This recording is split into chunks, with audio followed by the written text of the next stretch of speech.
very warm welcome to all of you. So today I'm going to be proceeding with the second part of my lecture on minimal intervention dentistry. So just a quick recap as to what I had covered in this class. So I just basically defined what minimal intervention dentistry is and how we have shifted from the era of green body one black and the principle which was the extension for prevention, where we are actually sacrificing healthy tooth structure along with the removal of caries so that you can actually provide for sufficient depth and width so that you can accommodate a minimum amount of bulk of restorative material, and you have to create retentive features so that you can actually retain back the restorative material as it does not bond to the tooth. And how this concept has changed ever since the concept of adhesion has been introduced into dentistry, and now the principle which we use is minimal intervention dentistry, and it is based upon the concept of prevention for extension. So we are preventing the extent of your cavity prep so that you can extend the life of your tooth. Then I had discussed the aspects of minimal intervention dentistry, where I had talked about the various tools you can use to diagnose your dental caries in the early stages. Then I had talked about the Mountain Humes classification based on the size and site and extent of the lesion. Of course, we are primarily using the ICDAS technique, but it is always useful to know another classification. So I had discussed the Mountain Humes, and then I had also discussed the importance of assessing the individual caries risk of the patients, and then of course you have to modify your treatment.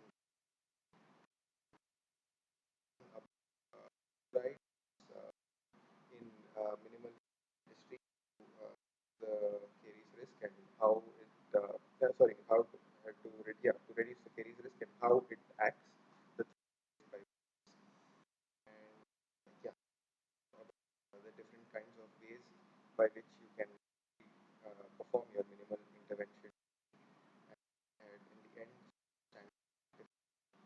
so I'm go ahead with the restorative phase.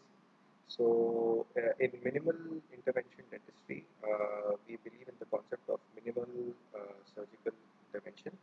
So, over here, we primarily focus on the remineralization of the demineralized dentine, and we excavate only as and when is required, and only an appropriate amount of excavation of caries is done. So, we do not wish to sacrifice healthy tooth structure, like how I have mentioned in the previous class. We prefer to disinfect the excavated cavities, and we use adhesive restorative materials. So we do not need to create very large or wide. So atraumatic restorative treatment is not a concept which is unknown to you all, because it has been practiced since the early 1900s.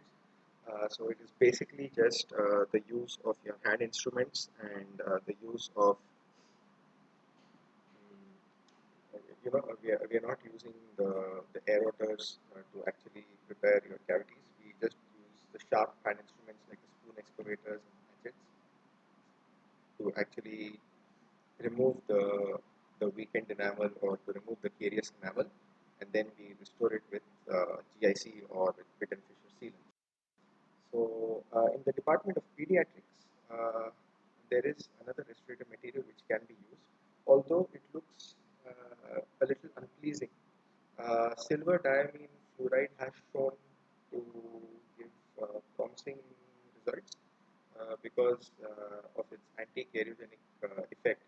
So it actually arrests caries, and it does not promote the spread of caries. So it is very good for treating rampant caries, especially in kids. So and it's not something which only the dentists have to do. Even the dental auxiliary personnel can actually apply the silver diamine fluoride, because of which you can actually target a larger population. So that is very beneficial. The only drawback being that it is not aesthetic. So yeah, because of which it may not be very popular. But yes, it is an effective tool against the war with dental caries.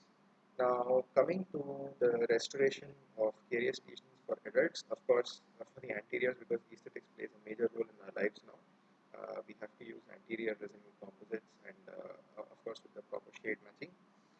However, for non-carious cervical lesions, because of the superior flexural strength, we still prefer glass ionomers.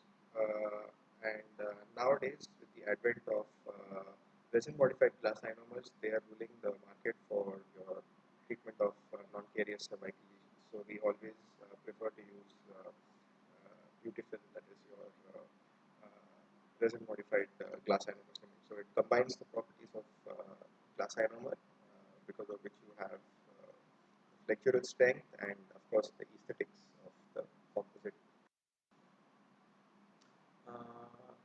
An advantage of using your hand instruments for excavating caries when compared to the the aerotor is, especially when the caries is equigingival, or sometimes it proceeds subgingival, in most cases of proximal lesions, is that when you're using the hand excavator, the bleeding which can occur will be significantly lesser, because you can actually control the hand instrument and prevent traumatizing the healthy gingival margin. But in the case of the aerotor, of course, you lose your tactile sense, and you are actually working from a further away point, because of which it may not be in your control. So that significantly increases the survival rate of your restoration. And of course, when you are restoring multiple surfaces of teeth, it is best done using composites, because you have to perform only box only cavities. So of course, when we had only amalgams, we used to contradict the use of box only preps, because the retentive features were very less. So now, of course, with the advent of newer materials like composites, which micromechanically bond to the tooth, box only designs are more than sufficient to restore the caries. Now, coming to the concept of bilayered restorations. In the earlier days, it used to be known by the name of sandwich technique. Somehow, I feel that this term is not very accurate, because let's take it from the layman's point of view. A normal sandwich has bread on both sides, correct? So you have bread on the top and you have bread on the bottom as well. And of course, in a sandwich you have the filling of choice. So it may be mayonnaise, or maybe veggies or meat, or whatever, whatever suits you. But the important thing to remember in a sandwich is that the top and the bottom layer are the same. That is your bread. Now, when you relate that to dentistry, if you can see from the diagrams, whether it be the one on the left or on the right, the topmost layer is going to be composite. The layer just below that is your glass ionomer cement, and the material below the glass ionomer cement is the tooth surface. So if you can see, the top layer and the bottom layer are not the same. One is a restorative material and one is your tooth structure, because of which, personally speaking, I wouldn't like to call it a sandwich. So I prefer the term bilayered restoration, which is technically more accurate.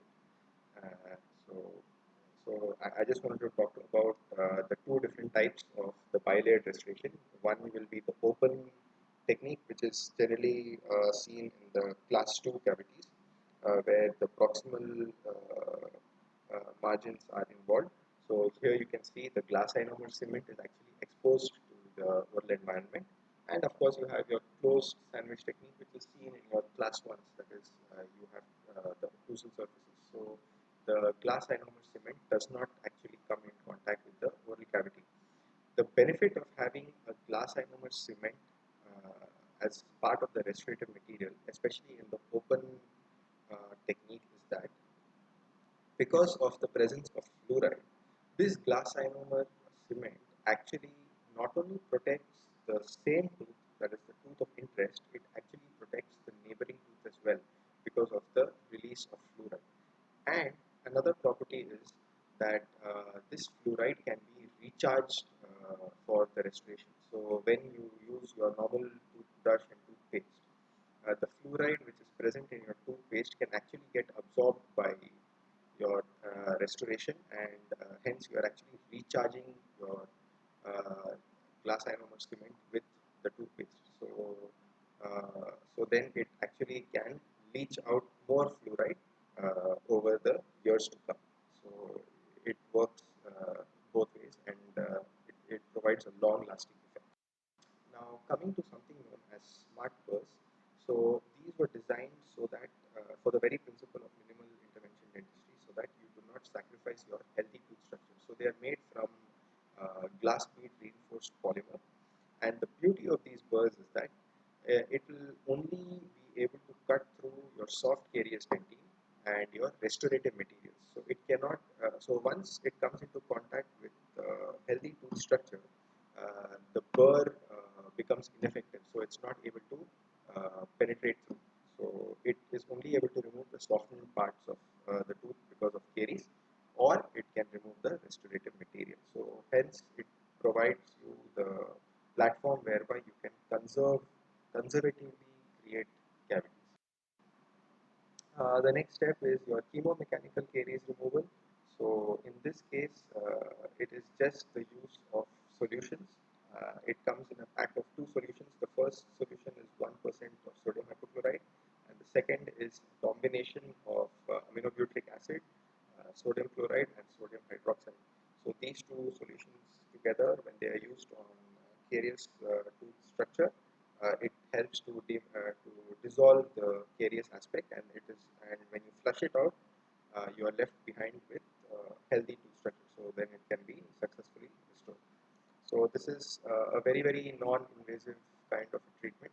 So you do not end up sacrificing healthy tooth structure. Air abrasion was another popular method which had gained popularity initially because you can actually create micro cavities. You don't actually end up creating very large cavities because of the size of the burrs which we use in the aero does. So basically, air abrasion, as the name suggests, it uses a blast of air, and this air consists of a stream of aluminum oxide particles, and it is compressed, of course, so it is hit with pressure. And since the particle size is very small, ranging between 25 to 50 microns in diameter, uh, it removes only small amounts of tooth structure. So I have attached a link below, which will actually show you the video. So please feel free to. Next, coming to the laser. The lasers have greatly impacted the field of dentistry, whether it be for soft tissue purposes or, in this case, for the hard tissues as well. So, lasers, even in the case of hard tissues, uh, lasers have shown promising results because they provide very specific areas where you can access and actually concentrate your cavity preps, so you don't end up over preparing the surface. When it comes to the hard tissue lasers, you have your erbium, yttrium, aluminum, garnet. This is the most popular hard tissue laser. It is good for removing caries and producing micro cavities. And the beauty about this part is that if you actually use a hard tissue laser, it actually ends up removing the smear layer, and it produces a pattern which is similar to your acid etching. So actually speaking, when you want to restore it, some articles have even shown that you do not need to acid etch because that step is already created with the use of the laser alone. So it's quite interesting, but I think a little more studies have to be conducted to actually popularize this concept. I have attached a link below where you can actually see how the hard tissue laser. Calcium hydroxide, the wonder drug of dentistry, it was introduced in the late 1920s. It is popularly used in so many places in dentistry. When it comes to restorative dentistry, it is used for direct and indirect pulp capping, and of course for endodontics, we use it as one of the most popularly and commonly and economically used intracanal medicament as well. So calcium hydroxide work, it actually promotes the formation of something known as a dentinal bridge. So how dentinal bridge form is basically when calcium hydroxide comes in contact with your pulp, or when it comes to the surface which is very near the pulp, it starts causing coagulation necrosis. This is because of the extremely high pH. So calcium hydroxide has a pH of somewhere around 11.5 to 12.5. So because of this high pH, it causes coagulation necrosis, because of which there is mild inflammation and the formation of calcium protein complexes just below the superficial necrotic layer, because of which the dentine bridge is formed. So whether it be your direct pulp capping or indirect pulp capping, we generally apply a pinpoint amount of calcium hydroxide. Please keep in mind, when we are applying calcium hydroxide, it is always advisable to apply only pinpoint amount of calcium hydroxide, and that too in the deepest area of the cavity, because calcium hydroxide, of course, is just a sub base. It cannot be used as a proper base because it lacks the strength to actually withstand the forces which are going to be dissipated by the overlying restorative material. So calcium hydroxide will tend to crumble if it is used in large quantities, because of which we use only pinpoint amounts of calcium hydroxide. So the best way of using the pinpoint is to just use the same instrument which is used to mix the dical, that is your dical applicator. So it kind of looks like a small ball puncture. So the moment you mix your dical, you can use the same dical mixing instrument to actually, dical applicator to actually transfer the dical to the site of the restoration where you want to apply it. Of course, we also have the light cure dical, which comes in the form of Terracal light cure. So that is even easier to apply. You just have it comes in the form of a syringe, and you just need to inject a minimal amount and then just subject it to the light cure. So that makes it even more convenient. Now, coming to the question of whether you should repair your restorations or replace it. So please keep in mind, the concept of repair could not have been used in the case of amalgam, because once your amalgam restoration sets, there is no way that it is going to bond to a new mix of amalgam. So the concept of repair was out in the case of amalgams. But in the cases of your present restorative materials which actually bond, like your composites and GICs, you can actually repair them rather than replace them. So when do you know when you have to repair, and when do you know when to replace it? Yeah. So in cases where you take your radiographs and when you can actually see the restorative material is intact, there is no secondary caries attack, and basically it is only a discoloration, a superficial discoloration or a stain which the patient is complaining about, you don't actually need to remove the entire restoration. You can actually just reduce a layer of it, and you can supplement it with a fresh batch of your restorative material. That should suffice, because when you are going to remove your entire restorative material, you are actually subjecting that to the cavity surface to a fresh batch of infection. So it can be prone to another infection attack when you are actually removing the entire restoration. So if it is asymptomatic and if there is no secondary caries attack, I would suggest that you always think of repair rather than replacement. And studies have shown that repairs have lasted for a good 7 to 10 years, if not more. So of course this is the clinician's call, but please do keep in mind that repairs can also be done for adhesive restorations. Okay. So what are the common indications for replacing your restorations? One, when you have a marginal void. Of course, so if you see that there is a break in the breach of the continuity of your restorative material, of course, you know that it's time to replace the restoration. When there is poor proximal contour, so please remember contacts and contours are very, very important, or if there is a gingival overhang, then yes, it's time to get rid of that restoration and actually do a proper one. Uh, if there is recurrent caries, so this is what I was talking to you about. So if there is recurrent caries attack, then of course yes, it cannot be treated adequately by repair. It has to be re-restored again. And when you see that there is pitching deeper than 0.5 mm of the previous restoration, so in that case, of course, it means that the caries has actually gone below the restoration. So there is a very good chance that it has contaminated below the undersurface of the restoration also. So it's time to remove it. Yeah. So where do you actually think of doing a repair? Is like I said, when there is only light marginal staining.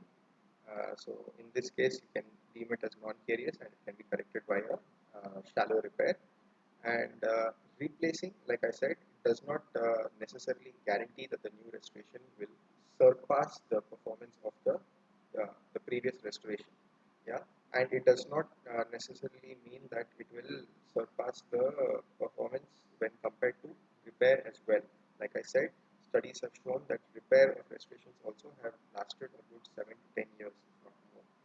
So, of course, in the end, it is the clinician's call, as and when he sees the condition of the tooth and the condition of the patient. It is for him or her to take.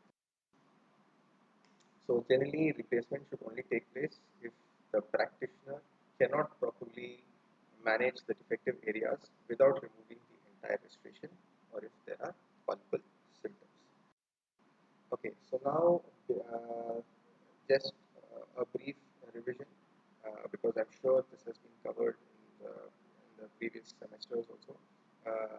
The difference between infected and affected dentine, this is very, very important, especially when you are dealing with deep caries management cases. So it's always good to know which can be left behind and which has to be removed. Always remember the infected dentine, which is the soft and which is the moist part of the dentine. This is the non-remineralizable one, so this has to be removed. Under no circumstances is it to be left behind until and unless the patient has decided that the patient does not want to get the tooth restored and wants to just keep it for wait and watch until it causes problems and he just wants to get the tooth extracted, which is a very sorry state. But yes, it has been shown to have happened in the past. So this is the only option where you actually leave behind your infected dentine. Otherwise, we do not want any infected dentine to be left behind in the cavities. Affected dentine, yes, we can leave it behind. Again, I'm stressing on the word can. It doesn't mean that it should be left behind. It can be left behind if the cavities are going too deep. So in deep caries management, when you feel like you are approaching the pulp, uh, you have to prepare your cavities judiciously, and in such cases, you can actually leave behind your affected dentine. And of course, when you apply your dical or your terracal, it helps in the formation of the dentine bridge, because of which the affected dentine moves more and more occlusally away from the pulp. But this, of course, does not happen overnight. It happens over several months. So you have to keep on recalling the patient every 6 months, and with the help of radiographs, you can actually evaluate the status. So you will see the gradual rise of the caries away from the pulp. This happens because of the formation of the dentinal bridge, which I had discussed in the previous slides. So this is what I was telling you about. That studies have shown that repair has remained stable for 7 to 10 years as well. So it's not deemed unnecessary to be done. And of course, here we have the caries risk assessment. This is what I was discussing in the first lecture. So these are the criteria you have to keep in mind before you assess the patient's caries risk. You have to take a brief dental history. You have to assess the diet of the patient.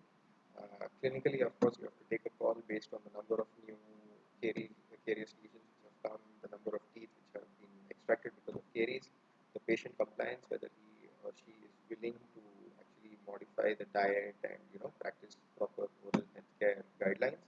What is your opinion as a clinician, whether this change can be brought about or not? And then, of course, you categorize the risk of the patient into low, medium, or high, and depending, you have to recall the patient. So for low and medium to moderate risk patients, roughly biannual recall should suffice. Once in 6 months is pretty good if the patient can make it for regular checkups. But of course, if you have your high risk patients, it is always advisable to recall the patient every 3 months because you need to keep the caries in check, the new carious lesions in check, and this fluoride treatment so that you can actually arrest the carious lesions or prevent the spread of new carious lesions on the remaining teeth as well. Okay, so this was about the restorative phase of minimal intervention dentistry, and this brings a close to the chapter. I hope this lecture has been of some value and you have been able to imbibe some useful information. If you have any doubts, please feel free to contact me. I'm always approachable. So this is bye from my side. Stay safe and keep in touch. Okay, take care. Bye bye.